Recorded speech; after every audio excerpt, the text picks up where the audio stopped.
কিন্তু বেরাদিন ইসলাম মহাদের সামানি কিরাম কিতাবের মধ্যে পাওয়া যায়, মাদারাতুন নবুয়াতের মধ্যে পাওয়া যায় বাবাজি আমার নবীজির আখেরি গোসলের পানি বাবাজি গঙ্গাতে ফেলা হয়নি, নদীতে ফেলা হয়নি, সমুদ্রতে ফেলা হয়নি, গঙ্গাতে ফেলানো হয়নি, জঙ্গলে ফেলানো হয়নি, তাইলে আছে কোথায়?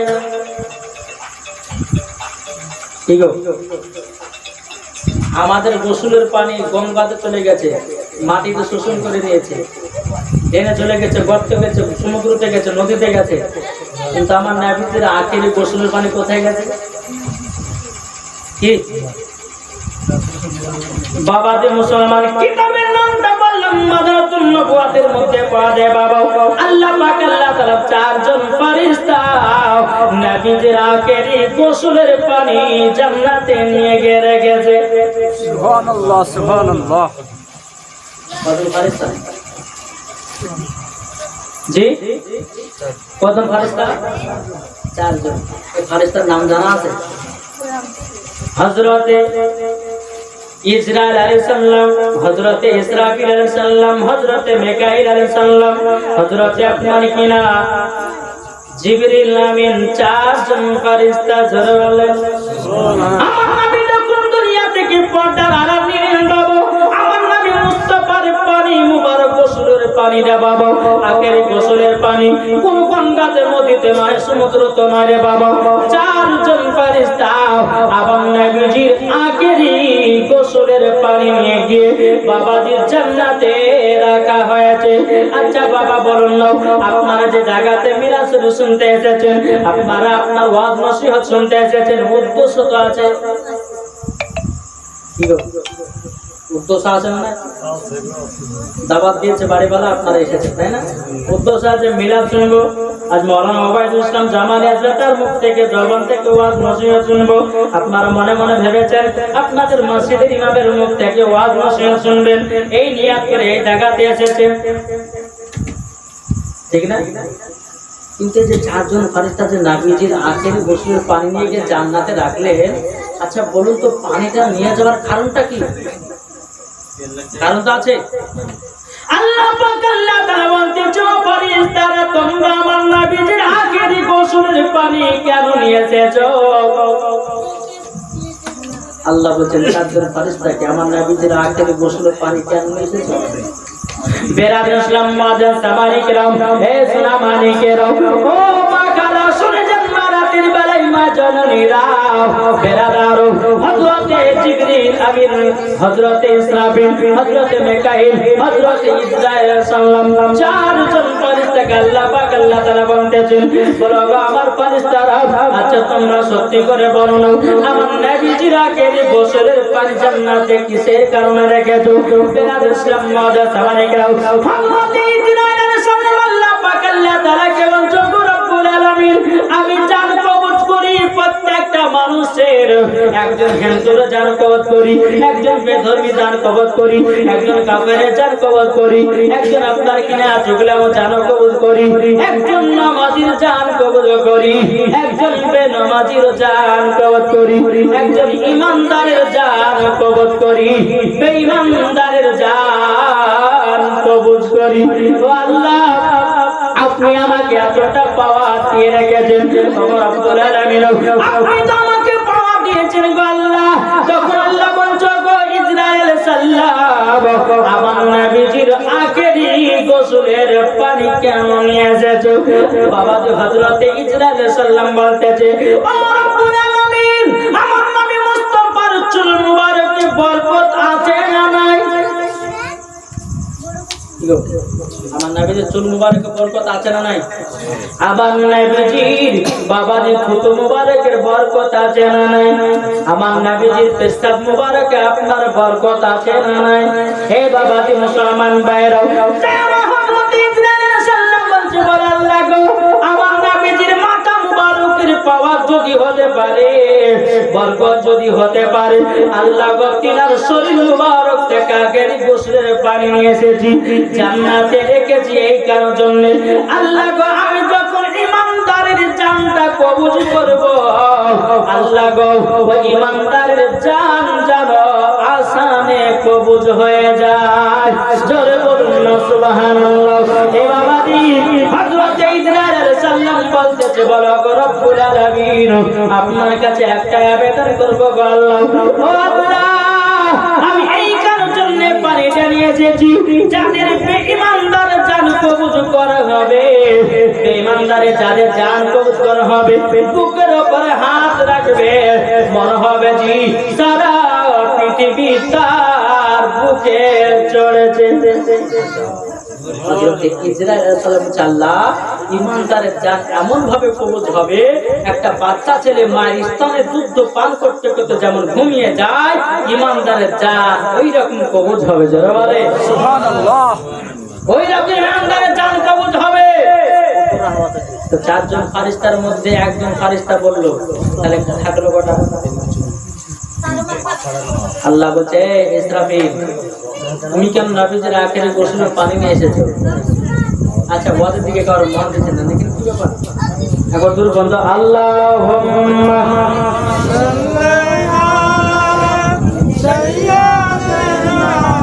মাওলানা মুহাম্মদ ওয়া আলা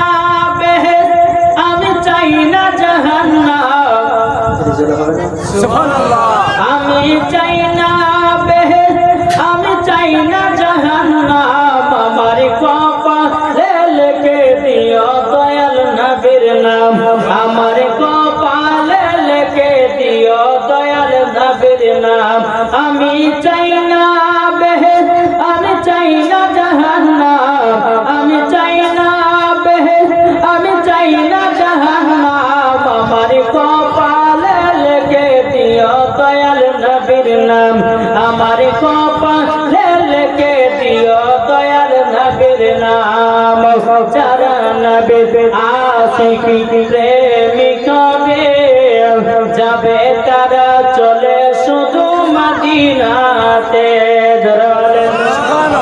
যারা নবীর আশিকি প্রেমিক হবে যাবে তারা চলে শুধু মদিনাতে যাদের দিলে আছে নবীর ভালোবাসা জোরে বলেন সুবহানাল্লাহ যাদের দিলে আছে নবীর ভালোবাসা আমার কপালে লিখে দিও দয়াল নবীর নাম আমার কপালে লিখে দিও দয়াল নবীর নাম যারা নবীর দরুদ পড়বে সকলে মরার পরে যাবেন সে জান্নাতে চলে সুবহানাল্লাহ ওয়াহাবিরা দরুদ পড়ে না ওয়াহাবিরা নবীর প্রতি সালাম পড়ে না এরা কি জান্নাতি না জাহান্নামী গো জি জাহান্নামী হে বাবা দি মুসলমান ভাইরা বাবা আমার সোনা মানিকেরও একটু বোঝার চেষ্টা করুন বাবা তাহলে কজন ফারিস্তাকে জিজ্ঞাসা করলে কি নাম নামটা কি হযরতে ইসরাঈল আলাইহিস সালাম অনেকে বলে আজরাইল শব্দটা আজরাইল হবে না হবে ইসরাঈল বোঝা গেছে কিছু ইসরাঈল হলো ওই ফারিস্তা যে ফারিস্তা মানুষের জান কবজ করে হযরত ইসরাফিল আলাইহিস সালামকে বাবা আল্লাহ পাক আল্লাহ তাআলা বলতেছি বলো ইসরাফিল তুমি কেন নবীজির আখেরি গোসলের পানি নিয়ে এসেছো মন দিয়ে শুনলে পরে বলতে মজা লাগবে বাবা একবার দিলে ধারকান চমকে দেব আপনার খোদার কসম করে বলতেছি ইসরাফিল বলছে আল্লাহ গো মানুষজন যখন মারা যায় তাদেরকে কবরে শোয়ানো হয় কি হয় না কি গো কিন্তু কবরে দুটো ফারিস্তা আছে নাম জানা আছে এর নাম জানা আছে দুজন ফারিস্তা আছে বাবা এত তাদের চেহারা এত অভিজ্ঞতা ভয়ঙ্কর হবে কিতাবের মধ্যে পাওয়া যায় তিনাদের দাঁত দুটো লম্বা লম্বা হবে দাঁত দিয়ে বাবাজি কবরকে ফেড়ে কবরের ভিতরে প্রবেশ করবে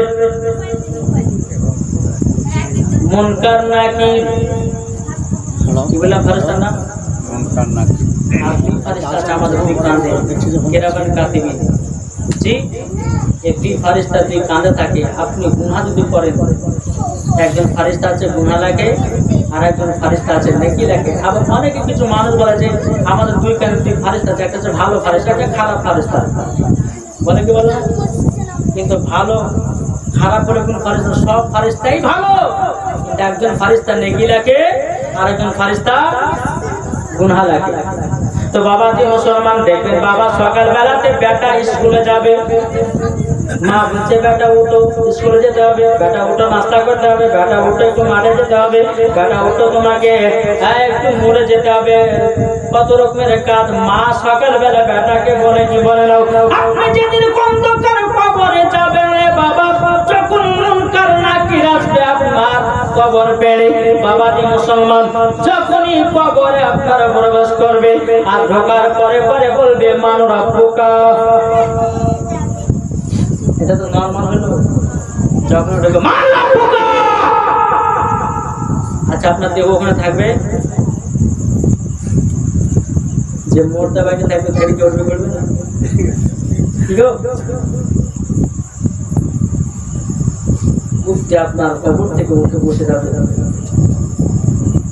আল্লাহ পাক আল্লাহ তাআলা বলেছে, ইসরাফিল আগে তুমি বলো যে আমার নবীজির আখেরি গোসলের পানি কেন নিয়ে এসেছে? আল্লাহ, আমি নবীজির আখেরি গোসলের পানি নিয়ে এসেছি এই কারণের জন্য, যারা ঈমানদার কবরে শুয়ে থাকবে, যারা মুনকার নাকিরকে দেখার পর যেন ভয় না করে, আল্লাহ গো ওই মুনকার নাকিরের ভয় যেন না পায়, আমি হযরতে ইসরাফিল আলাইহিস সালাম ওই মুমিনের দিলেতে পানি ছিটায়া দেব, আমার নবীজির আখেরি গোসলের পানি।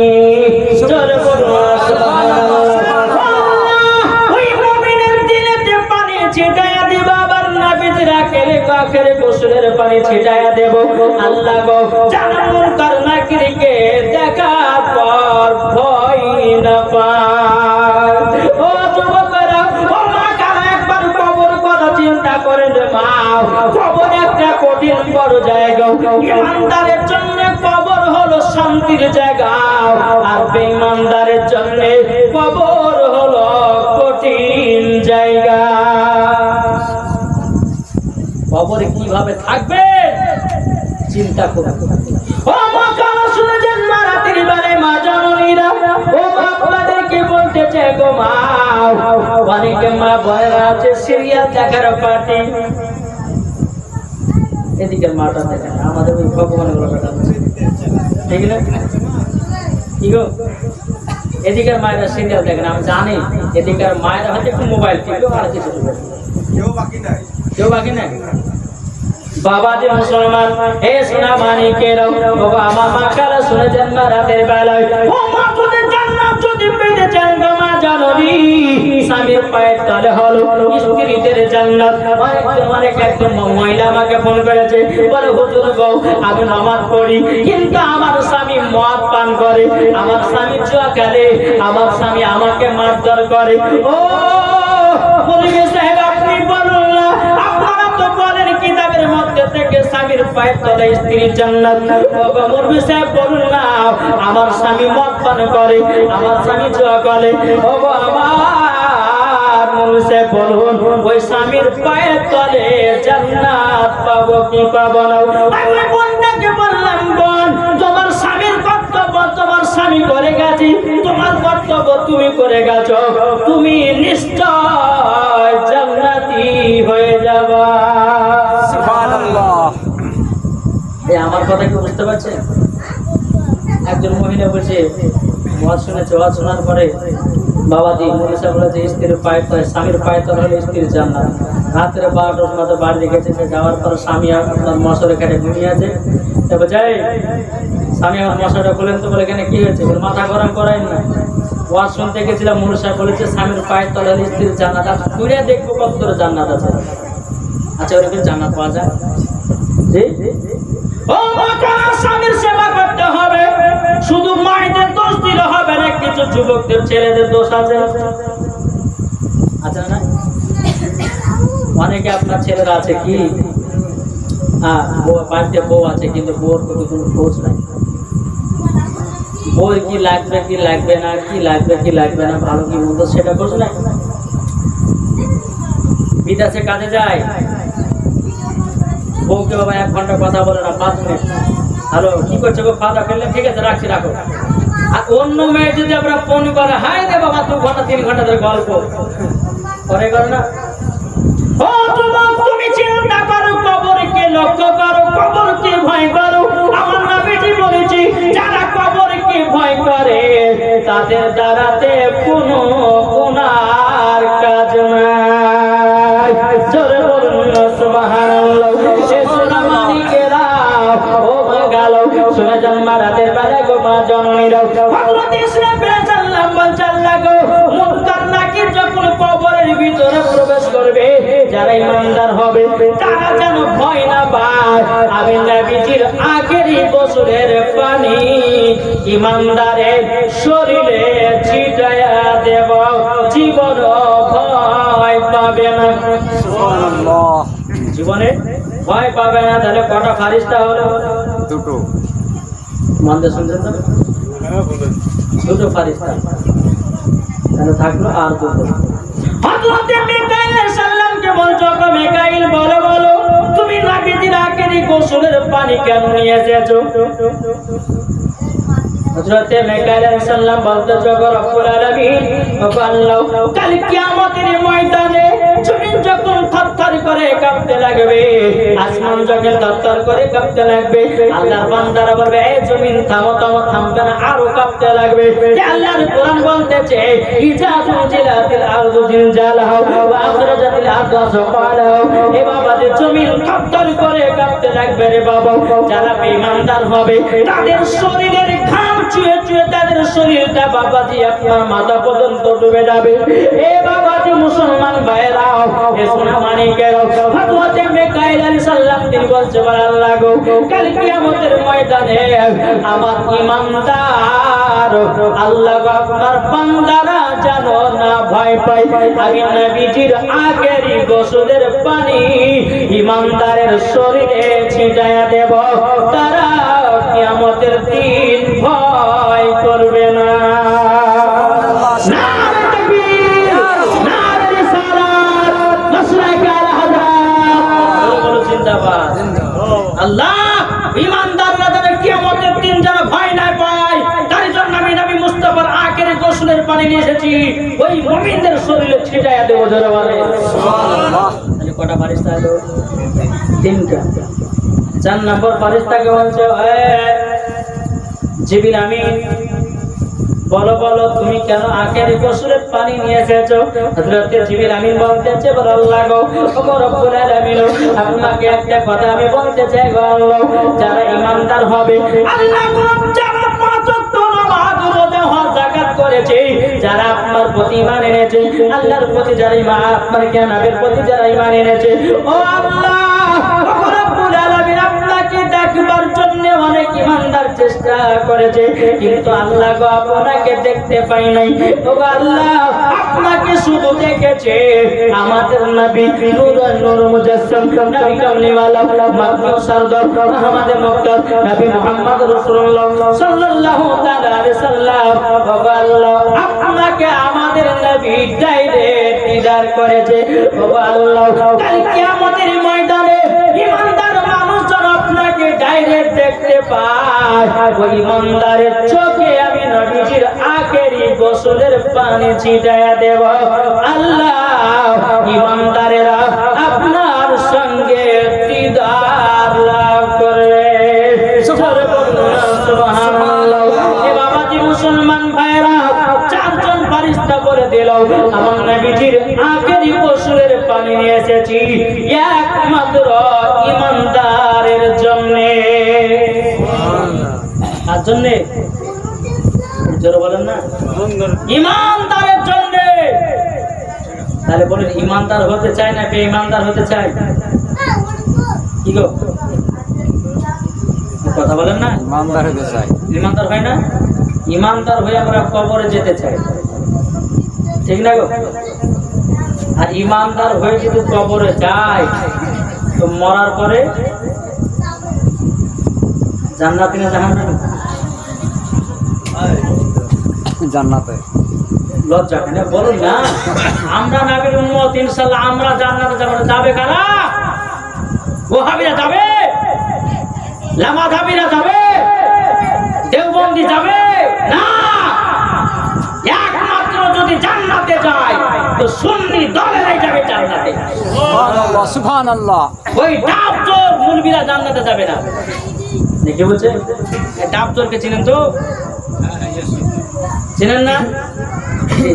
আর একজন বক্তা বাড়িয়েছে বলছে উটের পেশাব পান করা যায়, যেরকম নাউজুবিল্লাহ। এখন জুতের বাড়ি পিটার দরকার আছে না নাই? ওই কোন কিতাবের মধ্যে পেতে উটের পেশাব পান করা যায় আছে? আসুন বাবা যে মুসলমান, সুন্নিরা বাবা কখনো বাবা দালালি কথা বলে না, সবসময় দলিলি কথা বলে, জোরে বলে। কি বলছে?